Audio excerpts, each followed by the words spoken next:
Как будет развиваться конфликт на Донбассе, волнует каждого украинца. У многих есть свое видение ситуации и ее разрешения. Все они формируются из собственного опыта, информации СМИ и обещаний политиков.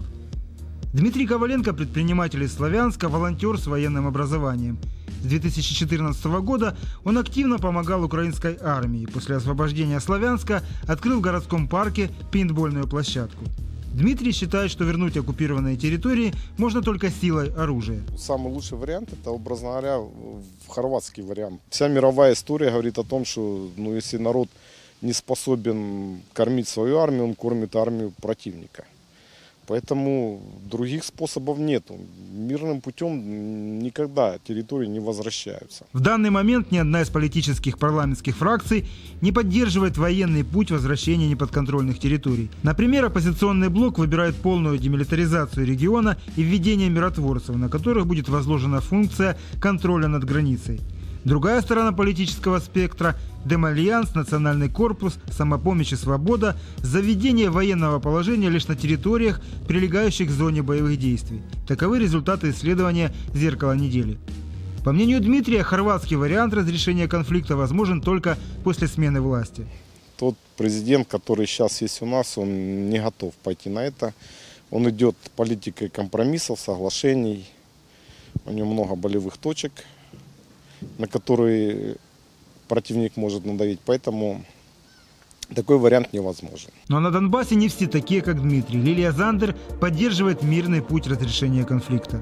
Должны быть переговоры, должно быть согласие, должно быть понимание. В конце концов, люди все мы, да, у нас родные, близкие, по ту сторону, по эту сторону. Она директор местного краеведческого музея. И хотя одна из популярных экспозиций здесь выставка вооружения времен АТО, которую собирали сами сотрудники музея, Лилия считает, что война – это последнее, чем можно гордиться. И вот эти, я считаю, еще лишние эти оскорбительные выражения в сторону России или кого, это какое-то бескультурье какое-то.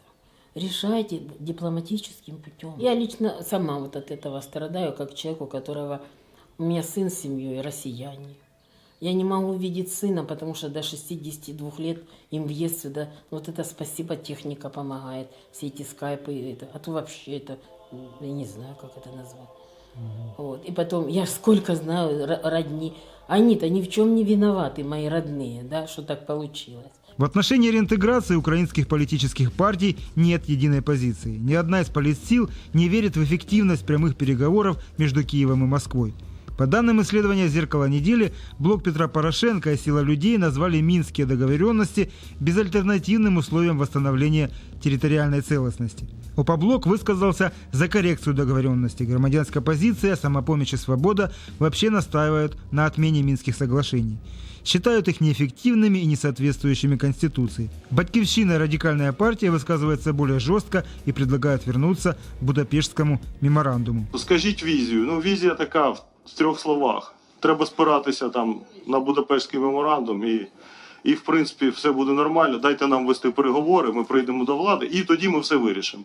А як ви вирішите? Це вже буде після. А что думают жители Украины? По мнению социологов, жители восточных регионов выражают большую готовность идти на любые компромиссы ради решения конфликта. Ці регіони найбільшою мірою потерпають від військового конфлікту. І, відповідно, їхня готовність йти на поступки будь-які, аби завершити, бо вони несуть основну вагу, основну тяжкість від цього конфлікту. По данным исследования компании GfK Ukraine, жители Донецкой области называют в парламенте несколько сторонников реинтеграции Донбасса.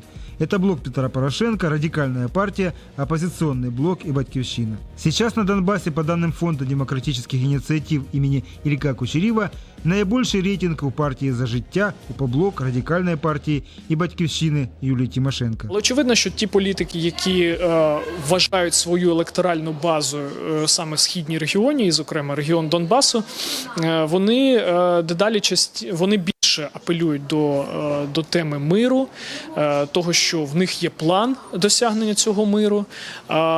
Досить часто, якщо починаєш більш ґрунтовно дивитись, в чому полягає цей план, нічого оригінального не знаходиться, або це якісь порожні заяви, тобто вони апелюють, вони грають на певні емоції. Реинтеграция остается целью, но сроки достижения механизма реализации пока не ясны. Как предстоящие выборы изменят ситуацию, прогнозировать сложно. Но это будет зависеть от того, смогут ли жители Украины выбрать кандидатов, которые предложат действенные механизмы реинтеграции неподконтрольных территорий. Несмотря на то, что ключи от мира на Донбассе в значительной мере находятся в Кремле, Украина не должна занимать пассивную позицию. Пока на оккупированной части Донбасса находятся российские войска, политики не могут вернуть территорию, но возвращать людей в силах украинской власти.